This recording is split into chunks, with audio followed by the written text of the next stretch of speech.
আদালতে রিট হয়েছে, সেখানে বলা হয়েছে নির্বাচন কমিশন নিষ্ক্রিয়, তাই ভোট আটকানো দরকার। এই আবেদন যদি আদালত গ্রহণ করে তবে অন্তর্বর্তীকালীন স্থগিতাদেশ দেওয়ার আইনি সুযোগ থাকবে। একবার স্থগিত হলে আর উঠবে কিনা কেউ জানে না। 2007 সালের তত্ত্বাবধায়ক সরকারের অভিজ্ঞতা বলে, একবার ভোট পেছালে ফের তফসিল দিতে বছর পেরিয়ে যায়। তখন সেনাবাহিনীর কাঁধে দায়িত্ব যায়, আর গণতন্ত্রের লাশ গাড়ি আবারও ঘুরতেই থাকে। ওদিকে যদি একটি ভোট অনুষ্ঠান করে ফেলে ইউনূসের সরকার, তাহলেও যুক্তরাষ্ট্র বলেই দিয়েছে যে তারা জামায়াতকে ক্ষমতায় চায়, কারণ বিএনপি ক্ষমতায় গেলে দেশে দুর্নীতির মচ্ছব বসবে। আর প্রধান উপদেষ্টার প্রধান প্রপাগান্ডা সচিব বলেছেন, এবার নির্বাচনের ভোট গণনায় দেরি হবে। যে কথা বলার কথা নির্বাচন কমিশনের, সে কথা বলছে প্রধান উপদেষ্টার প্রেস সচিব কাম ডাস্টবিন শফিক। এলা বুঝইন অবস্থাটা কি প্রকারের। আপনারাই বলুন, নির্বাচন হবে কি হবে না, আর হলেই বা কি হবে, না হলেই বা কি হবে।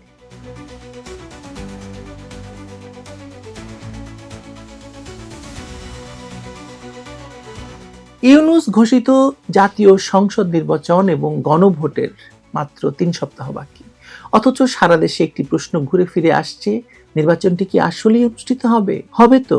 এই সংশয়ের পেছনে রয়েছে বহুমুখী কারণ, যা অন্তর্বর্তী সরকারের নির্বাচনী প্রস্তুতিকে প্রশ্নবিদ্ধ করে তুলেছে।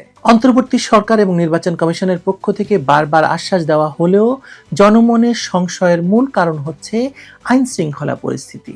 সরকার গত 6 মাসে মব সন্ত্রাস, সাধারণ অপরাধ নিয়ন্ত্রণে ব্যর্থতা দেখিয়েছে, যা নিরাপদ নির্বাচনের পরিবেশ নিয়ে প্রশ্ন তুলতে বাধ্য হচ্ছে মানুষ।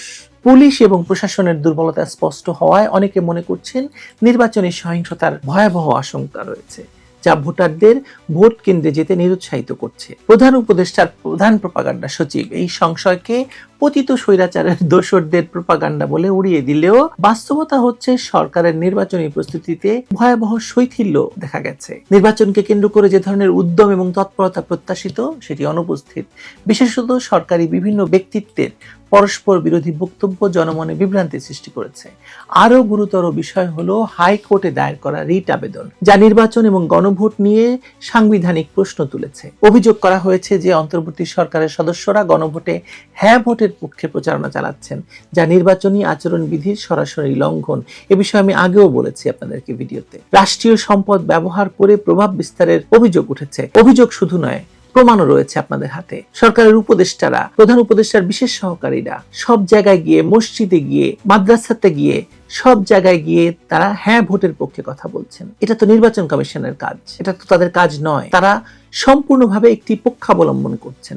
একই দিনে সংসদ নির্বাচন এবং গণভোট অনুষ্ঠানের বিষয়টি ভোটারদের বিভ্রান্ত করার উপকরণ হিসেবে দেখছে অনেকেই বুঝতেই পারছে না যে গণভোটটা আসলে কেন দিচ্ছে, কাকে দিচ্ছে, কাকে দেবে, কি কারণে হ্যাঁ বলছে আর কি কারণে না বলবে। নির্বাচন কমিশনের নিষ্ক্রিয়তা উদ্বেগের কারণ। আইন লঙ্ঘনের প্রমাণ থাকা সত্ত্বেও কোনো কার্যকর পদক্ষেপ নেওয়া হয়নি। 6 জনের বেশি বিদেশি নাগরিককে সুযোগ দেওয়া হয়েছে, আবার 12-13 জনকে বিদেশি নাগরিকত্ব থাকার প্রমাণ পাওয়ার পরে তাদেরকে নির্বাচনে অংশগ্রহণ করতে দেওয়া হয়নি। কমিশনের স্বাধীনতা এবং কার্যকারিতা নিয়ে প্রশ্ন উঠছে। যে প্রতিষ্ঠানের উপর নির্বাচন সুষ্ঠুভাবে তুলে দেওয়ার দায়িত্ব, তাদের এই ধরনের আচরণ জন আস্থায় চির ধরিয়েছে। রাজনৈতিক দলগুলোর মধ্যে কাদা ছোড়াছুড়ি পরিস্থিতি আরো জটিল করেছে।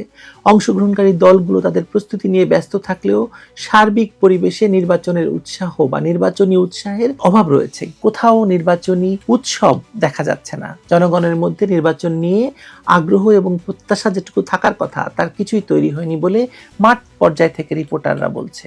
ইউনূস মহাজন 12 ফেব্রুয়ারিতে নির্বাচন হওয়ার ব্যাপারে দৃঢ়তা প্রকাশ করলেও বাস্তব পরিস্থিতি ভিন্ন চিত্র তুলে ধরছে। আইন শৃঙ্খলা কমিটি গঠন, প্রতি কেন্দ্রে নিরাপত্তা বাহিনীর উপস্থিতির ঘোষণা দেওয়া হলেও মাঠ পর্যায়ে এর প্রতিফলন দৃশ্যমান নয়। প্রকৃত সত্য হচ্ছে, নির্বাচন হওয়ার সম্ভাবনা থাকলেও এর গুণগত মান নিয়ে সংশয় প্রকাশ করছে সকল নাগরিক। দুর্বল আইন শৃঙ্খলা পরিস্থিতি, নির্বাচন কমিশনের নিষ্ক্রিয়তা, সরকারের নির্বাচনী আচরণবিধি লঙ্ঘন এবং সার্বিক প্রস্তুতির অভাব একটি প্রশ্নবিদ্ধ নির্বাচনের পথ তৈরি করেছে। হাইকোর্টের রিট আবেদনে যদি স্থগিতাদেশ আসে, তাহলে পুরো প্রক্রিয়ায় ধসে পড়বে, সন্দেহ করার কোনো কারণ নেই। জনগণের প্রত্যাশা একটি সুষ্ঠু, নিরপেক্ষ, অর্থবহ নির্বাচন ছিল এবং সকলের অংশগ্রহণে ছিল। কিন্তু সেটি হয়নি। বর্তমান পরিস্থিতিতে সেই লক্ষ্য মানে যে লক্ষ্য অর্জন করতে চাইছে ডক্টর ইউনূস তা সন্দেহজনক। নির্বাচন হবে তো? এই প্রশ্নের চেয়েও গুরুত্বপূর্ণ হয়ে উঠেছে গ্রহণযোগ্য নির্বাচন হবে কিনা। গণতান্ত্রিক অভিব্যক্তির জন্য শুধু নির্বাচন অনুষ্ঠানই যথেষ্ট নয়, প্রয়োজন একটি বিশ্বাসযোগ্য, গ্রহণযোগ্য, সকল পক্ষের অংশগ্রহণের একটি নির্বাচন। 3 সপ্তাহ বাকি, প্রতীক বরাদ্দ শেষ, প্রচার শুরু হয়ে গেছে। রাস্তায় ঘুরে বা চায়ের দোকানের গিয়ে আপনি বুঝতে পারবেন মানুষ এখনো ফিসফিস করে একই কথা বলছে, নির্বাচনটা আদৌ হবে তো? সরকারের পক্ষ থেকে বারবার 12ই ফেব্রুয়ারি একদিন এদিক ওদিক হবে না বলে চিৎকার করেও এই সংশয় কাটানো যাচ্ছে না, কারণ সংশয়টা আর কোথাও নয়, মানুষের চোখে, মানুষের মনে। পুলিশের গাড়ি রাস্তায় কম, থানায় সাধারণ মানুষের জিডি নেওয়ার সময় নেই, গ্রামে গঞ্জে মাস্তানদের ঘুরে বেড়ানোর খবর প্রতিদিন আসছে, মব সৃষ্টি করে রিক্সাওয়ালাদের পর্যন্ত পিটিয়ে মেরে ফেলা হচ্ছে, ভ্যান চালককে মেরে ফেলা হচ্ছে। আর বিপরীতে সরকারি মাইকে ঘোষণা শোনা যাচ্ছে সুষ্ঠু নির্বাচনের জন্য সব প্রস্তুত, আপনারা হ্যাঁ ভোট দিন।